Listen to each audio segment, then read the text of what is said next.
Mwanzo si mbali sana na mwisho. Mwanzo mwezi wa kwanza 2026. Kwa tupo katikati. Kuna hatari ya kubaki katikati, usivushe mguu kwenda mbele. Kimwili na kiroho tuko hai wote leo. Haleluya. Tumeuona mwaka mpya. Lakini kuna kitu kilicho mbele yetu tunachokitamani.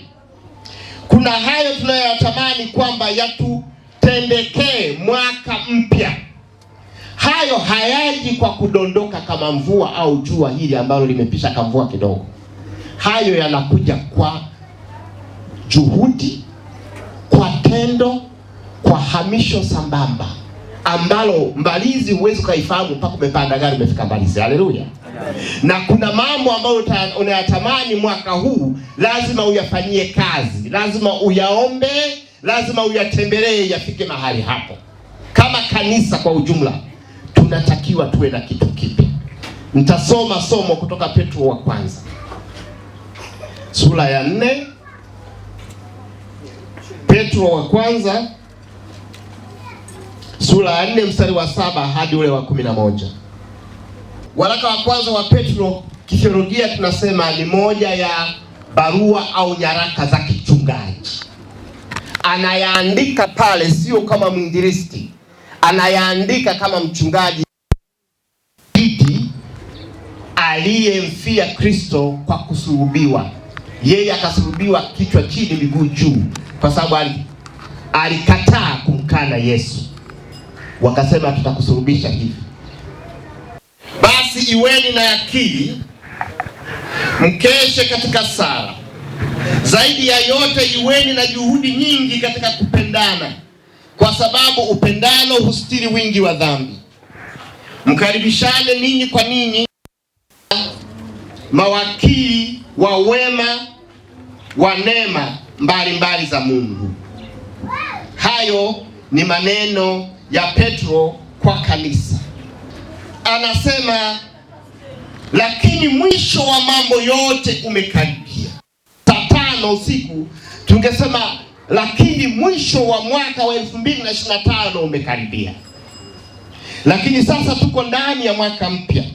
Alipokuwa akisema mwisho wa mambo yote umekaribia, ukisoma mistari ya juu yake ilikuwa anazungumza mateso ya Yesu Kristo mpaka kufa kwake. Watu waliohuzunika kipindi kile, yeye akaona kufa na kufuka kwa Yesu kuna kamilisha kusudi la Yesu kuja duniani. Haleluya. Watu wana huzuni, anasema no, msiwe na huzuni, kwa sababu ukamilifu wa kazi aliyotumwa Yesu Kristo sasa umekamilika. Manake wokovu umeshuka kwetu baada ya kifo chake. Sasa jiwekeni tayari ninyi kanisa, kwamba kile mlichokuwa mnakiogopa, adhabu ya mauti, kutengwa na Mungu, kumekwisha. Sasa hebu jiwekeni tayari. Anasema iweni na akili. Kinyume chake tungesemaje? Manake wasiwe wajinga. Haleluya. Iweni na akili. Baada ya kuyaona haya yaliyomkuta Yesu na tukashuhudia amefufuka, hebu sasa tuwe na akili. Tuwe na akili ili kuteka mwaka mpya, majira mapya yanayojia kanisa. Manake majira ya wokovu tuyateke, tuwemo ndani. Yeye amekufa, amefufuka, ametengeneza ulimwengu mpya, ameleta kitu kipya duniani. Waliokuwa na abudu miungu, dini zinakufa, inabaki imani ya huyu mfufuka Yesu Kristo. Manake sasa hebu tuwe na akili, tutambue fumbo hili la kufufuka kwake na ujio wake duniani. Tuteke, tuwemo mule, tusiwe kama wale waliobaki wanaoangalia kupigwa kwake tu, lakini tuangalie wanaotazama kwa nini amefufuka. Na wanaotuona sisi wajinga watambue tuna akili, kwa nini tumemfuata. Maana walisema watampiga, watamungu, watapotea. Sasa yuko hai. Kwa hiyo sisi tusiwe kama wajinga. Anasema iweni na akili. Akili ni chombo cha kuteka na kutawala ulimwengu. Haleluya. Wanaotawala ulimwengu wanatumia sana wajinga ili watawale. Haleluya. Tuko hapa jamani. Kwa sababu hata dunia hii inatumia sana ujinga, watu wasio na nguvu ya rohoni kutawala. Unaweza kaenda kwenye nyumba ya mtu tu ukakata kimguu cha kuku ukakifunga na kaniki nyeusi na nyekundu kabandika kwenye mlango wa kwenda chumbani ukatoka. Hata lala mule. Kwa kuwa akili yake ya ujinga imemwambia hapa nimekwisha, wametundika hapa. Ni akili yake ambayo wenye akili hawasemi akili, wanasema ujinga wake. Kuna vitu viwili, kuna ujinga, kuna akili. Sasa ili mtapate akili lazima ujinga upate mlango wa kutokea. Haleluya. Ukikaa na vyovyote unakuwa tu mpumbavu, unakosa elimu ya kuelimisha. Mpumbavu yupo katikati anangoja mtu amzindue. Lakini mwenye mwerevu hahitaji, maana yake angekiona hicho kimguu cha kuku pale, angechukua na kwenda kukichoma. Alafu anasemaje? Hivi hawajui kwamba mimi nimeokoka? Hawajui kwamba mimi nina Yesu aliyeleta vitu hivi? Ni nani? Anakwenda kuvichoma, vinateketea, analala usingizi, anaamka. Haleluya. Nafsi yake haimsumbui wala usiku ageuki. Lakini kwa nini? Kwa kuwa alipata maarifa akakombolewa. Haleluya. Ametoka kwenye mawazo yale aliyoaminishwa, vile amekombolewa. Akienda kutembelea makaburi ya wazazi wake, mvua kama ilionyesha usiku sana, anakuta kaburi limetitia mara, anasema sasa hapa mama yangu amemchezea, hii kaburi limetitia. Hata kama jiografia inamuonyesha mvua ilikuwa nzito, lakini kwake kaburi kupata ufa, ubongo wake wa nyuma unasema tumerogwa uko mzima hapa, lazima ng'ombe chinjwe. Hata kama majira yanamuonyesha, lakini huu ni mwezi wa pili na mvua ni nzito, na hapa unapaona ni mteremko au ni tambarare, maji yote yalikaa. Kwa kuwa kaburi lilichimbwa, udongo kafunikwa, maji yameshuka, yamefuata yale maji, yameshusha kaburi. Lazima aende kutambika na mganga aje atoe ng'ombe, atoe laki. Haleluya. Kwa hiyo huo ni ujinga. Anawaambia hivyo kwa sababu wametoka kwenye Uyahudi, wanamshangaa Yesu aliyeshinda. Anataka kuwaimarisha kwamba nyie sasa kama kizazi kipya lazima muwe na akili. Kwa nini? Hiyo akili inafanya nini?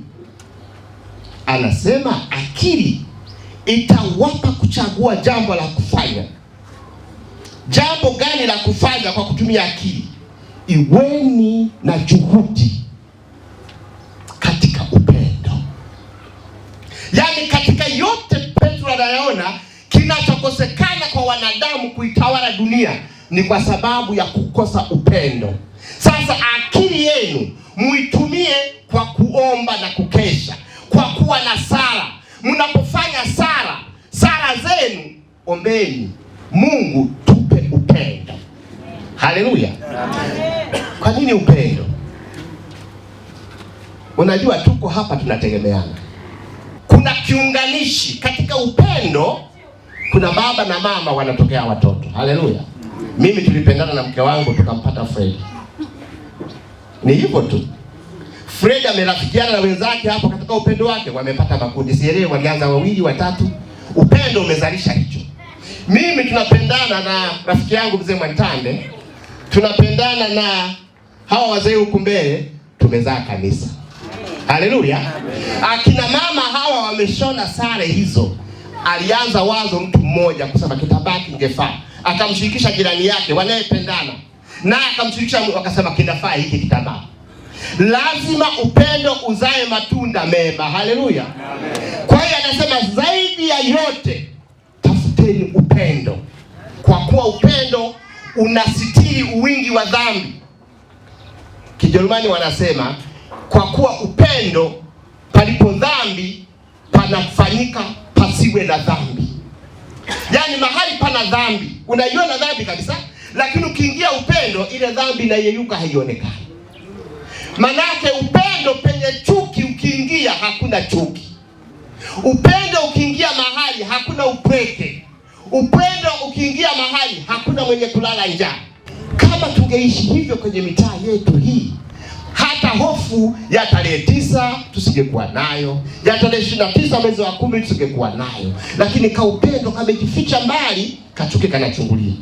Unamsagia meno jirani kwa sababu tu amekuzidi kitu fulani. Kwa hiyo anataka jumuiya mpya ambayo imeondoka katika ulimwengu wa Agano la Kale, ikazane sana kuelekea njia panda ya upendo. Wasielekee kwenye njia panda ya mwaka jana. Wanadamu tunapita katika mambo mengi. 2025 ina mambo yaliyotuliza. Kuna mahali tulitoa machozi, kuna mahali tulisikitika, lakini tunapofikia mwisho wa mambo haya yanapokaribia, sio tu mwisho wa dunia, lakini tunakaribia kwenda kuzaa matunda. Tunakaribia katika hatua mpya ya kuingia katika ahadi ya Mungu, ambayo ahadi hii inatuunganisha na unyakuo wa Bwana. Unyakuo unakuja kwa watu walio safi machoni pa Mungu. Unyakuo unakuja kwa watu walioacha ya kale, wameingia katika mambo mapya, ambao wanakesha katika sala na ambao wana juhudi. Juhudi katika upendo manake nini? Manake kuna kazi ya ziada ya kufanya. Juhudi manake upendo ni jambo linalopiganiwa. Haleluya! Upendo ni jambo ambalo linahitaji kujikana. Upendo kuna uvumilivu. Upendo kuna kuumia. Unaumia kwa kutaka kutimiza upendo. Ukishafika kwenye kilele cha upendo, maumivu yote yanatulia. Haleluya! Kanisa, tunaingia mwaka mpya. Tuangalie kanisa letu tunataka kulipeleka wapi. Naomba Hidden Seed, kanisa letu sasa lifikie katika ukamilifu wa wokovu kuelekea kanisa linalonyakuliwa. Manake dunia sasa inaelekea mwisho. Kila mtu anaona kinachotendeka. Kanisa linatakiwa kuwa na akili, tuwe kinyume na ujinga. Makanisa mengi yapo yanafanya maigizo, japo yale maigizo yao yanawakusanyia watu wengi, lakini watu wanaona afadhali wakaende pale, maana watu wengi, lakini wanajua hapa pana maigizo. Jamani, watu siku hizi wamo kanisani lakini wanatafuta makanisa. Yumo kanisani hana amani na mchungaji wake, yumo kanisani hana amani na askofu wake, lakini yuko pale anasema yote siku hizi ni hivyo, nifanyeje? Huo ni ujinga. Huwezi kaenda kwenye mji ambako kuna mbu wengi, unaogopa kununua chandarua, unasema lakini balizi hapa wanasema kila mtu analalamika mbu, huku ni kama kawaida. Lakini dukani kuna vyandarua. Haleluya. Amen. Walioweka vyandarua walijua kuna miji yenye mbu. Makanisa mapya yanapozaliwa yanajua kuna makanisa yameingiliwa na mbu. Wale Wakristo wake wamejaa malaria. Unasema lakini tangu zamani niko hapa, mbu anakuuma, unapiga na makofi, unapiga na viganja. Chandarua kipo, ingia pale, uwe na akili. Mbu hawawezi kukufuata. Mbu akikuuma wanadhoofisha afya. Kanisa ambalo limeketi mahali ambapo amani haipo, ugomvi upo, sifa ya Mungu haipo, lakini wamekaa kwa kuwa ni pao, linatakiwa kuvalishwa chandarua. Ulia na chandarua, usimnyime mtu kuingia kwenye kanisa lako. Kanisa likeshe kwa sala, tupate uwezo wa kuivua dunia katika maisha yetu. Huwezi ukaivua dunia pasipo sala, pasipo maombi, pasipo upendo, kwa sababu huwezi ukampenda mwanadamu wakati hujampenda Mungu. Huwezi ukampenda Mungu wakati hujampenda mwanadamu. Vitu hivi havitenganishwi, kwa maana jinsi Mungu aliupenda ulimwengu akatuokoa, na hawa aliowapenda inabidi wapendane. Haleluya. Wakipendana wanazaa matunda. Haya matunda sio akili yao, lakini kwa kuwa wanatembea katika neema ya Mungu. Chuki silaha yake ni silaha ya shetani. Upendo ni nafsi ya Mungu ya kumkomboa mwanadamu. Upendo hufanyika mahali ambapo palikuwa na chuki, ndipo upendo unatamalaki. Upendo unasimama kutibu majeraha ya kale. Upendo unaondoa upweke katika maisha ya mwanadamu, na huu upendo unatumiwa na Mungu kupitia mwanadamu na jirani yako. Wewe unaweza kuwa balozi wa upendo mahali unapoishi. Wewe unaweza kuwa balozi wa kuvumilia na kuweka sala kwa ajili ya wengine unaowaona. Mapungufu ya wenzio yanayokuzunguka ni kazi yako. Lakini akatuambia hivi, mstari wa 9 na wa 10, anatuambia maneno haya: kila mmoja kwa kadri mkaribishane ninyi kwa ninyi pasipo kunung'unika. Kila mmoja kwa kadri alivyopokea karama, itumieni kwa kuhudumiana kama mawakili wema wa neema mbalimbali za Mungu. kutumia kipawa cha upendo ni uwakili. Uwakili ni kama mtunza store ya mali. Unatunza store ya wanadamu wenzako kwa kuangalia anapungukiwa na nini mwenyekiti wangu ya Walanga. Yale mapungufu ya Walanga nipo mimi ili kuyajaza. Yale mapungufu yangu yupo mwenyekiti wangu kuyajaza. Wapo wazee wangu kuyajaza. Kwa hiyo dunia tupo kutumikiana. Mwaka mpya uwe mwaka wa kuzitambua karama zinazozunguka katika kanisa, tukazide mapengo na mapungufu ya wenzetu kupitia karama zetu. Mimi naitwa Christopher Esau Mablambo, mchungaji wa kanisa la Hidden Seed Tanzania. Alafu ni makamu mwenyekiti wa kanisa. Tunamshukuru Mungu sana kwamba tumevuka mwaka kutoka mwaka 2025. Tunamshukuru Mungu sana kwamba tuko mahali hapa ambapo ni kituo chetu cha Hidden Seed Mbalizi. Lakini makao makuu ya kanisa letu la Hidden Seed lipo Soweto, ambapo mimi ndipo ninapo hudumu.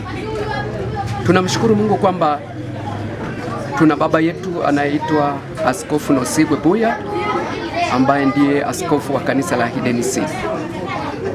Pia tunamshukuru Mungu kwamba tumefungua vituo mbalimbali kikiwemo kituo cha Mbalizi, na tuna mpango wa kuvuka nchi kwenda Malawi. Kuna tawi letu huko, na kwa wakimbizi kule Kasulu kuna tawi letu liko hapo.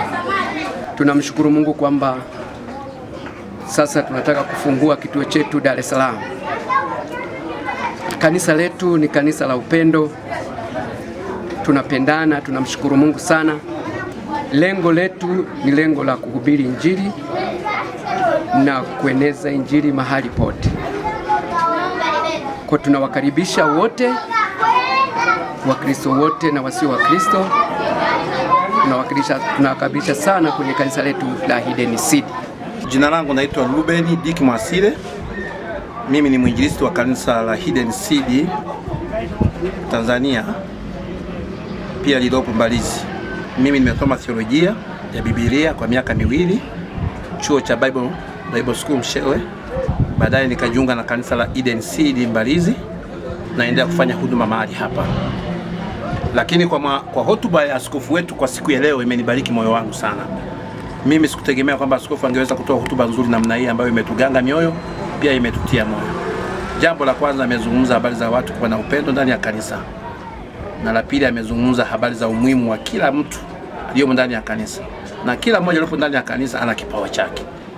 Pia kwa mwaka 2026 lazima mtu atumie kipawa chake ndani ya kanisa. Na kanisa litakuwa na litaongezeka, na kanisa litakuwa kubwa mno kwa sababu watu wengi watakwenda kutumia vipawa vyao ndani ya kanisa la Hidden Seed Tanzania. Naitwa Ruti Fungo, ni mwimbaji wa nyimbo za Injili. Naabudu katika kanisa la The Hidden Seed Brethren Church iliyopo Soweto, ambapo ndio makao makuu. Cha kwanza nipende kumshukuru Mungu kwa kutukusha mwaka wa 2026. Najua ni neema, wengi wametamani wameshinda.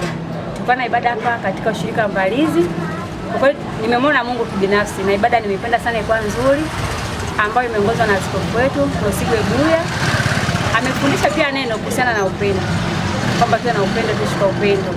Palipo na upendo hakuna kinachoharibika. Pia amesisitiza pia kuhusiana na katika kanisa kila mtu ana huduma yake na kipawa chake. Kwa kama una kipawa na huduma itumie.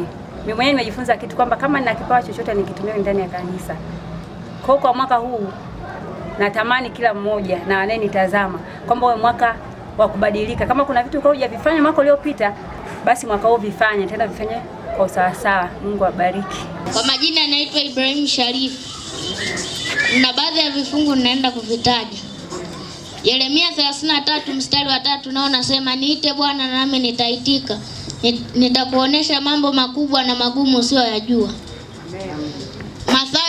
Mathayo 6 mstari wa 9 hadi wa 13 nao nasema, Bwana amesema salini hivi: Baba yetu uliye mbinguni, jina lako litukuzwe, ufalme wako uje, mapenzi yako yatimizwe hapa duniani kama yatimizavyo huko mbinguni.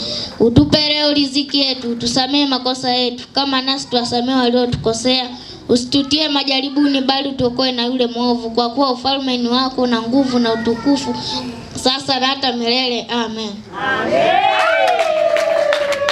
Yohana Mtakatifu 15 mstari wa kwanza nao nasema, mimi ndimi mzabibu wa kweli na Baba yangu ndiye mkulima. Kila tawi lizaalo lisafisha na kila tawi lisilozaa uliondoa. Yohana Mtakatifu 1 mstari wa kwanza nao nasema, hapo mwanzo palikuwa na neno, naye neno alikuwa kwa Mungu. Amen. Amina. Bwana Yesu asifiwe. Kwa majina naitwa Rebeka Julius Mkonde. Na baadhi ya vifungu nataka nitaje. Zaburi 14 mstari wa kwanza hadi wa 7. Nayo inasema, mpumbavu amesema moyoni hakuna Mungu. Wameharibu matendo yao na kuyafanya chukizo. Hakuna atendaye mema. Toka mbinguni Bwana aliwachungulia wanadamu waone kama yuko mtu mwenye akili amtafutaye Mungu. Wote wamepotoka, wameoza wote pamoja. Hakuna atendaye mema, la hata mmoja. Je, wote wafanyao maovu hawajui? Walao watu wangu kama walavyo mkate hawamwiti Bwana. Hapo ndipo alipoingiwa na hofu nyingi, maana Mungu yupo na kizazi cha haki. Mnalitia aibu shauri la mnyonge, bali Bwana ndiye kimbilio lake. Laiti wokovu wa Israeli utoke katika Sayuni. Bwana arudishapo wafungwa na watu wake. Yakobo atafurahi, Israeli atashangilia.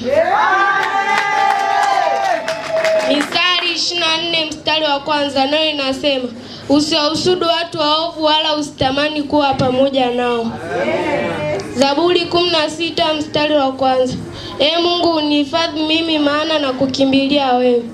Misali 27 mstari wa kwanza nayo inasema, usijisifu kwa ajili ya kesho, maana hujui atakaozaliwa na siku moja.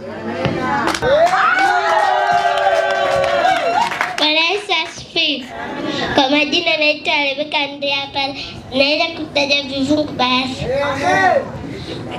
Mathayo 7 mstari wa 7 naye anasema, ombeni na mtapewa, tafuteni na mtaona, bisheni na mtafunguliwa. Zaburi 1 mstari wa kwanza naye anasema, mbona watu wanafanya ghasia?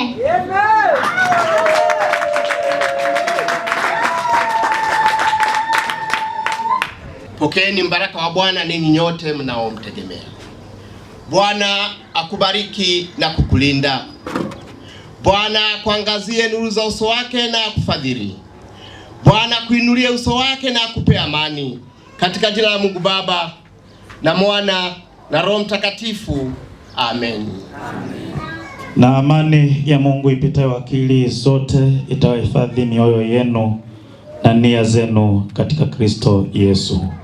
Mungu amenihurumia, tendo hili kubwa sana, sikustahili jambo hili, nimelipata bure tu.